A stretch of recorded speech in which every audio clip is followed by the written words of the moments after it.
Thinking about studying in the UK but not sure where to start and dreaming of a British degree, this video will take you step by step through the process from choosing your course to applying and actually arriving in the UK. Let's get started. First things first, decide on your course and your university. Now, the UK has over 160 universities that accept international students. So if you're applying for undergraduate studies, you'll go through the UCAS, which is the Central Application System. So if you're in South Africa, it's almost similar like the CAO, right? If you're applying for a postgraduate degree, you apply directly on the university's website. Now, when you go onto the university website, whether to study the undergraduate degree or your postgraduate degree, you'd have a look and check if the course that you want to study is actually on there. So always check the entry requirements for your chosen course and whether you'll need an English language test. I'll leave the UCAS link in the description box below, as well as the list of universities here in the UK. Next, start preparing your documents. You'll usually need a valid passport, your academic transcripts and certificates, as well as references, CV and personal statement, your English test results if required. Now, for your university, language test might not be required if you're from South Africa. However, for your visa, it might be required. So just check that. You'll also need bank statements or proof of funds. We'll get to that in a bit. If your documents aren't in English, you'll need official translations. So if you're from South Africa, you would have probably most likely been taught in English, so you wouldn't need any translation. But if you're from any other part of the world where you didn't study your course in English, you might need to have those documents in English translation. So once you're ready, submit your application. For undergrad, submit via UCAS by the deadlines, which is usually October for Oxford, Cambridge, and medicine, and January for most other courses. For postgraduate studies, deadlines can vary, but it's best to apply as early as possible. Now, if your application is successful, you'll get an offer letter. Once you've met all the conditions, the university will then give you what is called a CAS or CAS, confirmation of acceptance for studies. So this is your golden ticket that you will need for your visa. To get your student visa, you must prove that you can cover tuition and living expenses. At the moment, you'll need to show tuition fees minus any deposits that you've paid and your living costs, which is at the moment about £1,334 per month. Now, if you're in South Africa, times that by 23. And if you're in London. So if you're in London, £1,334 per month, or £1,023 if you're outside of London. So for up to 9 months. So you'll have to show that 1,000 odd, which is about 23,000 times 9 in your bank account before you actually, or at the time that you're actually applying for your visa.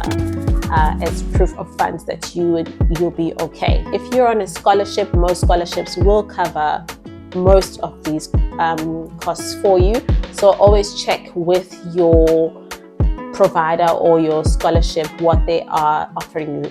Check out this video about how to get fully funded scholarships to study in the UK.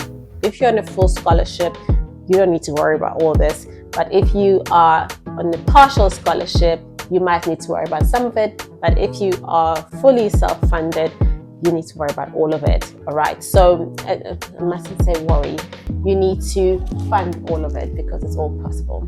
It's visa time, so you can apply up to 6 months before your course starts. Okay, so you'll pay the visa fee plus the immigration health surcharge, which gives you access to the NHS. So you usually pay the NHS fee in advance for the number of years that your visa is granted. So if you are coming to study a 4-year course, for a 4-year bachelor's for instance, and you get given a 4-year visa, you would need to pay the NHS fees in advance, so for the whole 4 years in advance, and that gives you access to medical care, public medical assistance and care. If you are South African or if you are from other parts of the country, you may also need a TB test from an approved clinic. So I came on a work visa, so I also had to do the TB test. So I know for sure that if you're from South Africa, you will need a TB test, and you get it done at various clinics, but it's not your local clinic or any clinic you choose. They have very specific clinics that they identify. If you would like to know more about the actual visa process in detail, I can do a video about that, but it will be from my own perspective because I came on a skilled worker visa, and so much of the process for the students is actually quite similar with the skilled worker visa. So I'll be glad to share that information with you. So just tell me in the comment section below, do you want me to tell you more about the actual steps involved in the visa application process? Bearing in mind that I am not an immigration expert, and I will share information according to what we did to apply for our visa, which we applied successfully for first time around by ourselves. Really very possible to do these things yourself. You just have to dedicate a small portion of your time in order to do it. So once your visa is approved, you can book your flights and get ready to move. In your first 2 weeks in the UK, you'll want to collect your student ID, register at your university, open a UK bank account, and I can go through all of these things with you. Register with a GP for healthcare. Tell me in the comment section below, what do you want to know more about? So work and family. So good news, if you are studying at degree level, you can usually work up to 20 hours a week during term time, and you can work full time during the holidays. And the lovely thing is you're not limited to any type of work, so you can do any type of work during any type of authorized legal work. I should be specific, the authorized work, okay, during term time and full time during term time. Keeping in mind that dependents are only allowed if you are on certain postgraduate research courses or government sponsored programs. So for example, if you are a undergraduate student and you want to come and do your bachelor's over in the UK, for instance, you are most likely just going to be able to come by yourself and not with your dependents anymore, unless you're on a government-sponsored program.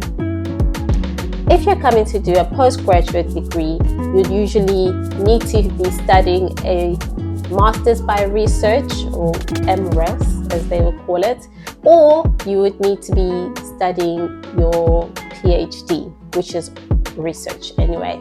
And so those are the two ways that you can come with your dependents if you are doing your postgraduate degree. So always check the rules before planning to bring your family.